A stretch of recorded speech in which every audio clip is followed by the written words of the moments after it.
En este vídeo vamos a aprender a representar gráficamente datos referidos a dos caracteres humanos. Uno discontinuo, en nuestro caso la posición del lóbulo de la oreja, que puede ser pegado o despegado, y otro carácter con herencia continua, en nuestro caso la estatura. Disponemos de un set de datos que los estudiantes han tomado mediante un cuestionario de Google. Gracias a él hemos registrado a qué generación pertenece cada individuo, filial o parental, su sexo, su estatura en centímetros y la posición del lóbulo de su oreja.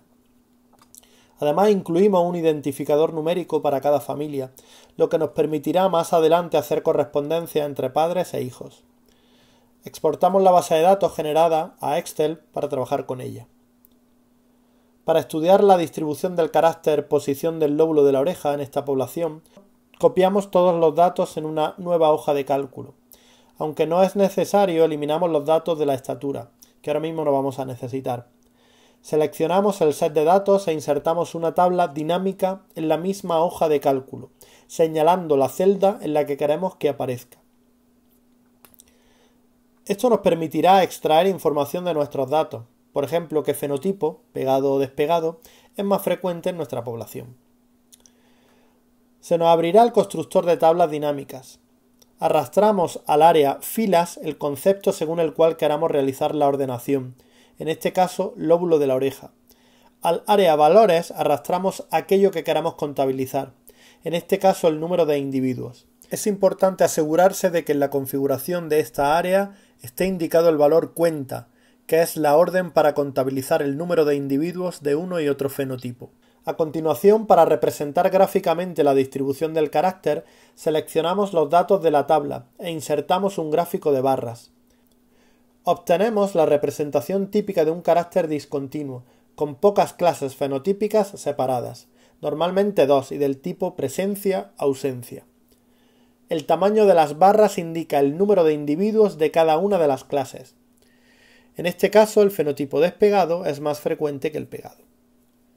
Podría interesarnos comprobar si esta tendencia se mantiene en mujeres y en hombres cuando sus datos se tratan por separado. En ese caso, arrastramos el campo género al área valores y al área columnas. Obtenemos así una representación gráfica en la que podemos ver cómo se comporta el carácter según el sexo de los individuos de forma simultánea. Usando el filtro, podremos entonces ver qué ocurre con el set de datos de mujeres o de hombres de forma separada. Es posible hacer lo mismo teniendo en cuenta la generación a la que pertenecen los individuos o considerando ambos parámetros a la vez, esto es, edad y sexo. Múltiples combinaciones son posibles en función de la información que nos interese extraer de los datos. Nombramos esta hoja de cálculo y procedemos a realizar el mismo análisis con el carácter estatura. Copiamos los datos brutos en una hoja nueva, eliminamos el campo lóbulo de la oreja y construimos una tabla dinámica para la estatura, tal y como hemos hecho antes, colocando esta vez altura en el área filas e individuos en el área valores.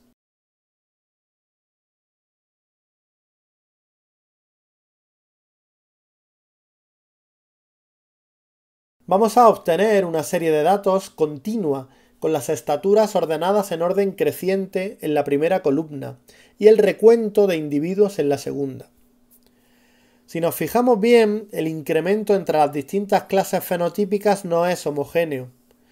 Así, observamos que hay un solo individuo que mide 146 centímetros, ningún individuo con 147, 148 o 149 centímetros de estatura, uno que mide 1,50, etc.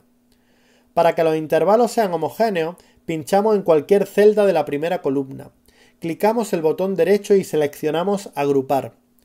En el cuadro de diálogo que se nos abre, vemos el rango de nuestros datos, 146 a 190, que se corresponde con el individuo más bajo y más alto de nuestra muestra respectivamente. Como no nos interesa perder datos, dejaremos estos campos tal y como están. Vamos a tocar el tercer campo. En este podemos seleccionar el tamaño del intervalo. Yo voy a seleccionar rangos de altura de 5 centímetros. Este sería el resultado Sería una tabla con las estaturas ordenadas en intervalos de 5 centímetros y el recuento de individuos pertenecientes a cada intervalo. Para obtener una representación gráfica de la distribución de la altura en esta población, selecciono la tabla al completo e inserto un gráfico de barras. Al contrario de lo que ocurría con el carácter posición del lóbulo de la oreja, la estatura muestra una distribución normal, típica de caracteres de herencia continua, con muchas clases fenotípicas y la mayoría de los individuos agrupados en torno a la media, siendo las clases extremas las menos frecuentes. Tal y como vimos en el caso anterior, podemos extraer información de nuestros datos en relación, por ejemplo, al sexo de los individuos, colocando el campo género en las áreas valores y leyenda. Usando el filtro podemos ver cómo se comportan los datos por sexo, de forma individual. Comprobamos que en todos los casos se mantiene la distribución normal. Existen varios métodos para comprobar si un conjunto de datos se aproxima a una distribución normal o no. El más sencillo es comprobar que el valor promedio, o media aritmética del conjunto de valores, y la moda, el valor más frecuente de la distribución, coinciden. Para calcular la media vamos a utilizar la función promedio de Excel. En nuestro caso obtenemos 169,11 centímetros. Para calcular la moda utilizamos la función de Excel moda, que nos arroja un valor de 170 centímetros. Vemos que media y moda en nuestra distribución de datos están muy próximas, tal y como esperaríamos en una distribución normal. Además podemos calcular la varianza, o media de dispersión de nuestra variable, y la desviación estándar, promedio de las desviaciones individuales con respecto a la media de una distribución, utilizando las funciones vara y desvesta respectivamente. La desviación estándar se define como la raíz de la varianza. Un valor de desviación bajo indica que la distribución de los datos no se desvía mucho de la media. En nuestro caso, toma un valor de 8,5 centímetros.